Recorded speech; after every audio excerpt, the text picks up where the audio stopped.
नमस्कार। बांग्लादेश में हालिया हिंसा केवल कानून व्यवस्था की समस्या नहीं है, यह एक पूरे समुदाय की सुरक्षा, अस्तित्व और सम्मान का सवाल बनती जा रही है। अखबार में छपी तस्वीर रिपोर्ट बताती है कि भीड़ द्वारा की गई अगजानी तोड़फोड़ हमले के बीच सबसे अधिक असुरक्षा का भाव हिंदू अल्पसंख्यक समुदाय में देखा जा रहा है। रिपोर्ट के अनुसार कई इलाकों में हिंदू घरों, दुकान और धार्मिक स्थलों को निशाना बनाए जाने की खबरें सामने आई है।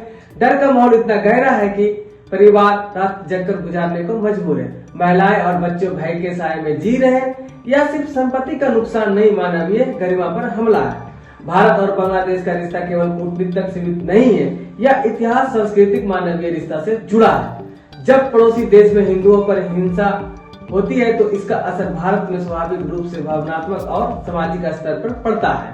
पश्चिमी बंगाल और असम जैसे राज्यों में जहाँ पहले से ही सीमा संबंधी चुनौतियां मौजूद है, ऐसी हिंसा के बाद शरण की उम्मीद और अवैध प्रवेश और मानवीय संकट की आशंका बढ़ जाती है। जबकि विशेष समुदाय के खिलाफ लगातार हिंसा की खबरें आती है तो सीमावर्ती इलाकों में अविश्वास और डर का माहौल बनता है।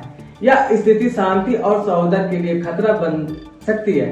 अवैध घुसपैठी और फर्जी दस्तावेज की आशंका सीधे तौर पर वोटर लिस्ट की सूचित और चुनावी विश्वसनीय पर सवाल खड़ा करती है, खास तौर पर पश्चिम बंगाल और असम में। भारत सरकार और सुरक्षा एजेंसी सीमाओं पर निगरानी बढ़ाने की, हालात पर नजर रखने की बात कही है, लेकिन सवाल यह है कि क्या अल्पसंख्यक की सुरक्षा केवल एक आंतरिक मामला है या फिलहाल मानवाधिकार, अंतर्राष्ट्रीय नैतिकता, जिम्मेदारी का विषय है। बांग्लादेश में हिंदू समुदाय पर हो रही हिंसा और हमें यह याद दिलाती है कि जब भीड़ कानून से ऊपर हो जाती है तो सबसे पहले अल्पसंख्यक की कुचले जाते हैं। यह समय राजनीति और आरोप प्रत्यारोप से आगे बढ़कर मानवता, सुरक्षा और न्याय की बात करने की है, क्योंकि अगर पड़ोस में इंसान सुरक्षित नहीं है तो सीमाएं सुरक्षित नहीं रह सकती है। धन्यवाद।